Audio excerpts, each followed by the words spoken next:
India முழுவதும் வாக்கு செலுத்தக்கூடிய பணி அப்படிங்கிறது ஒரு மிகப்பெரிய ஒரு பணியாக தேர்தல் ஆணையத்துக்கு இருந்து வருகிறது. இந்த நிலையில வரக்கூடிய காலங்களில் மொபைல் ஆப் மூலியமாகவே ஓட்டு செலுத்தக்கூடிய அந்த நடைமுறை அப்படிங்கிறது வரக்கூடிய வாய்ப்பு இருப்பதாக பல வல்லுநர்கள் தெரிவிக்கிறாங்க. அந்த வகையில நம்மளோடு விஜய் ஞானதேசிகன் இணைந்திருக்கிறார், ஃபேஸ்டாகர்னுடைய சிஇஓ. அவருடன் பேசலாம். சார் வணக்கம் சார்.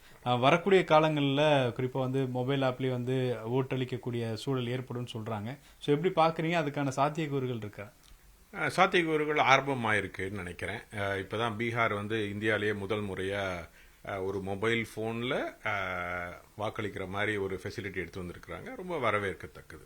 அது வந்துருச்சு. இப்போ ஒரு பைலட் ப்ராஜெக்ட் பண்ணியிருக்காங்க. அதில் கிட்டத்தட்ட 50,000 பேர் ரெஜிஸ்டர் பண்ணி 40,000 பேருக்கு மேலே ஓட்டே பதிவு செஞ்சுருக்காங்க. ரொம்ப ரொம்ப பெரிய வரவேற்பை பெற்றிருக்கு.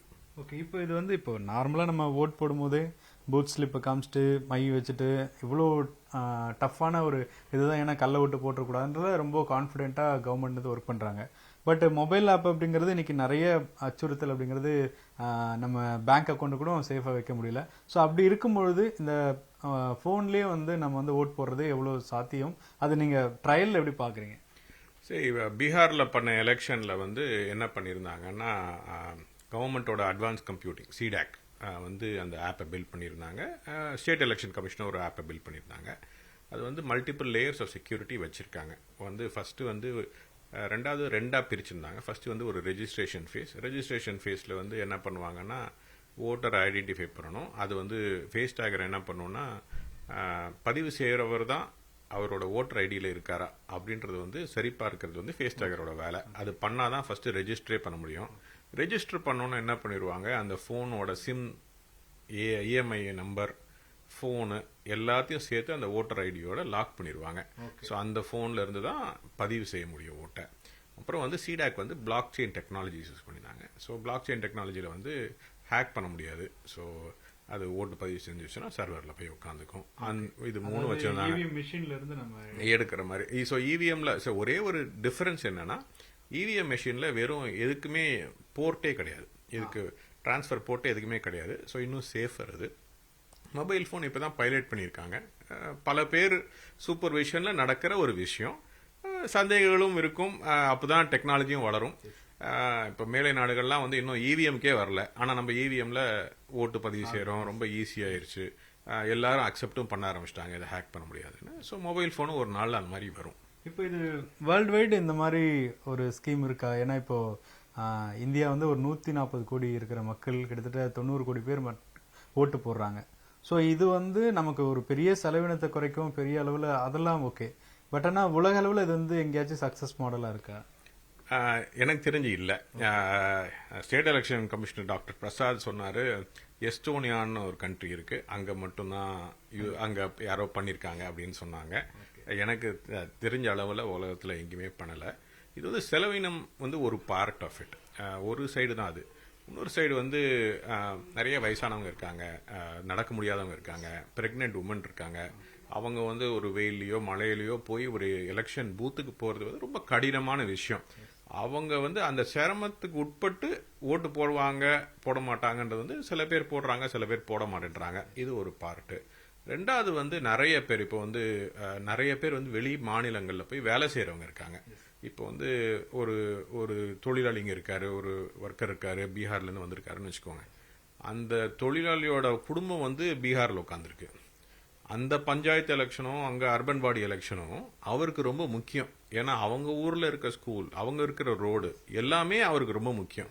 ஆனா அதுக்காக இப்போ ஒரு தமிழ்நாட்டில இருந்து கிளம்பி போய் அது முனிசிபல் எலெக்ஷன்ல போய் அவரால் ஓட்டு போட்டுட்டு வர முடியாது. அவர் அசம்பிளி எலெக்ஷன்ல போய் ஓட்டு போட்டு வர முடியாது. ஏன்னா அதுல காசு செலவு இருக்கு, டைம் இருக்கு, லீவ் போட்டுட்டு போகணும், 2 நாள் ஆயிரும், 3 நாள் ஆயிரும். அது முடியாத காரியம். ஸோ ஓட்டிங் பர்சன்டேஜ் ஜாஸ்தி ஆச்சுன்னா நம்ம டெமோக்ரஸி நல்லா தானே இருக்கும். இப்போ நம்ம இந்த 100% ஓட் அப்படிங்கிற ஒரு இலக்கோட எப்போவுமே தேர்தலை அணுகுவோம். அப்போ இது பயன்படுமா? இப்போ ஃபாரின்ல இருந்தா கூட இதை ஆக்சஸ் பண்ண முடியுமா? ஆமா. ஸோ எனக்கு டைரக்டா எலெக்ஷன் கமிஷன்ல இருந்து ரிப்போர்ட் இல்லை. ஆனா ஏதோ நியூஸ்ல பார்த்தேன். 2 பேர் வந்து ஒருத்தர் கத்தார்ல இருந்தும் ஒருத்தர் வந்து துபாயில இருந்தும் பீகார்ல இருந்து போய் தொழிலாளியா வேலை செய்யற 2 பேர் வந்து ஓட் பண்ணிருக்காங்கன்று ரொம்ப பெரிய விஷயம் இல்லையா? அவங்களுக்கு வந்து அவங்களும் ஒரு நம்ம இந்தியன் டெமோக்ரஸியில இந்தியன் சிட்டிசனா பங்கேற்கின்றது பெரிய விஷயம் தான். இப்போ பொதுவா வந்து ஃபேஸ் வந்து நம்ம ரெகக்னைஸ் பண்றதுக்கு வந்து நிறைய இப்போ அட்வான்டேஜ் இருந்தாலும் சில பேர் வந்து போட்டோ வந்து வேற ஒரு ஃப்ரேமா கிரியேட் பண்ணுவாங்க. இப்போ ஏஐ டெக்னாலஜி வந்துருச்சு, யாருடைய ஃபேஸ் வந்தா எப்படி வேணா மாத்தலாம்னு சொல்லி. ஸோ அப்படிலாம் வந்து இதை சீட் பண்ண முடியுமா இந்த மாதிரி ஒரு ஆப்பை வந்து? இது வந்து ரெண்டு விதம். ஸோ ஃபேஸ் ரெக்கக்னைஸ் பண்ணணும், அதுவே ஃபர்ஸ்ட் சேலஞ்ச் இல்லையா? ஏன்னா என் வந்து ஓட்டர் ஐடியில நம்ம போட்டோவை பார்த்தாலே நம்மளுக்கு அடையாளம் தெரியாது. ஸோ மற்றவங்கள பார்த்தா நிச்சயமா தெரிய மாட்டேங்குது. ஸோ அதை ஃபர்ஸ்ட் பண்ணணும். அதுதான் நாங்கள் பண்ணியிருக்கோம். ஸோ நிறைய லட்சம் பேரை வந்து நாங்கள் டெய்லி ரெக்கக்னைஸ் பண்றோம். அதனால அது ஒரு பார்ட், அது வந்து ஈஸியர் பார்ட். ரெண்டாவது வந்து நம்ம போனில் வந்து இப்போ ஒரு பயோமெட்ரிக் டிவைஸ் பார்த்தீங்கன்னா, ஃபேஸ் ரெகக்னிஷன் டிவைஸ் நிறைய ஆஃபீஸில் மாட்டிருக்காங்க. நீங்கள் பார்த்தீங்கன்னா அதில் ஒரு எக்ஸ்ட்ரா கேமரா இருக்கலாம், எக்ஸ்ட்ரா சென்சார் இருக்கும். நீங்கள் வந்து அது மனுஷனா இல்லையா, லைவாக இருக்கீங்களான்னு கண்டுபிடிக்கிறதுக்கு. ஸோ வீட்டில் இருக்கிற ஃபோனில் கண்டுபிடிக்கணும்னா அந்த லக்ஸுரி இல்லை, ஒரே ஒரு கேமராவில் கண்டுபிடிக்கணும். அதில் வந்து அது பேர் லைவ்னஸ் செக்னு சொல்லுவாங்க. அதுவும் பாசிவ் லைவ்னஸ் செக் நாங்கள் பண்ணுறோம். ஸோ ஒரு ஃபோட்டோல இருந்து அது உண்மையான மனுஷனா இல்லைன்னா ஒரு கேமரா காட்டுறாங்களா, போட்டோ காட்டுறாங்களான்றது அதுவும் கண்டுபிடிச்சிரும். அதுவும் ஆர்டிஃபிஷியல் இன்டெலிஜென்ஸ் தான். அது பண்ணிட்டு அவங்கள பிளாக் பண்ணிடும், அவங்கள வந்து அப்ரூவ் பண்ணாது. இப்போ கண்டுபிடிக்காத அளவுக்கு ஆர்டிஃபிஷியல் இன்டெலிஜென்ஸ் இவங்களும் கிரியேட் பண்ணுவாங்க. ஏன்னா எது வேணா நடக்கும். அஃப்கோர்ஸ் இப்போ வந்து டீப் ஃபேக் வர ஆரம்பிக்குது. டீப் ஃபேக் வந்து வரதுக்கு நாங்களும் சொல்யூஷன்ஸ் பில்ட் பண்ணி வச்சிருக்கோம். இன்னும் டிப்ளாய் பண்ண ஆரம்பிக்கல. டீப் ஃபேக் சொல்யூஷன்ஸும் வந்து நாங்கள் நம்மளால கண்டுபிடிக்க முடியும், எது வந்து ரியல் எது இதுன்னு கண்டுபிடிக்க முடியும். இப்போ 40,000 பேர் பீகார்ல ஓட் பண்ணியிருக்காங்க இதை பயன்படுத்தி. ஸோ அங்க வந்து பப்ளிக்குடைய அவேர்னஸ் எப்படி இருக்கு, அங்க பொலிட்டீஷியனுடைய ஒப்பீனியன் என்ன இருக்கு? சரி, எனக்கு தெரிஞ்ச அளவில் ரொம்ப நல்ல ரெஸ்பான்ஸ். நாங்கள் வந்து ஒரு டைமில் வந்து நாங்கள் சர்வர்ஸை மானிட்டர் பண்ணுறதுனால எங்களுக்கு தெரியும். இ ஓட்டிங்க்கு வந்து ஒரு டைம் ஒரு செகண்டுக்கு 8லேருந்து 10 பேர் ஓட்டு போட்டுட்டு இருந்தாங்க. ஓகே, அந்த லைவா 8லேருந்து 10 பேர் ஒரு செகண்டுக்கு. அப்படின்றது வந்து காலையில் ஓட்டிங் ஆரம்பிச்சோன்னா படப்படன்னு போட ஆரம்பிச்சிட்டாங்க. அப்படின்னா அதுக்காக வெயிட் பண்றாங்க அப்படின்னு ஒரு அர்த்தம். 50,000 பேர் ஃபர்ஸ்ட் ரெஜிஸ்டர் பண்றதே பெருசு, அதில் 40,000 பேர் ஓட்டு போடுறது ரொம்ப பெருசு. ரொம்ப வெல்கமிங்கா இருந்தது. நான் பார்த்த வழியில பொலிட்டீஷியனும் எப்படி பார்க்கறாங்க அப்படின்னா, இது வந்து ஒரு அவங்க யாருக்கு ஓட்டு போட போறான்னு யாருக்கு தெரியாது. ஸோ நிறைய பேர் ஓட்டு போடுறது வந்து அவங்களுக்கும் நல்லது தானே. அதனால அவங்களுக்கும் அது ஒரு புது அனுபவம், புது புரிதல். இது காலம் போக போக தான் இதோட ரெஸ்பான்ஸ் தெரியும். ஃபைனலாக ஒரு கேள்வி. இப்போ நமக்கு வந்து எல்லாமே ஓகே, டெக்னிக்கலா ஓகே, ஃபேக்கா நம்ம போட மாட்டோம் அப்படின்ற நம்பிக்கை வந்துருச்சு.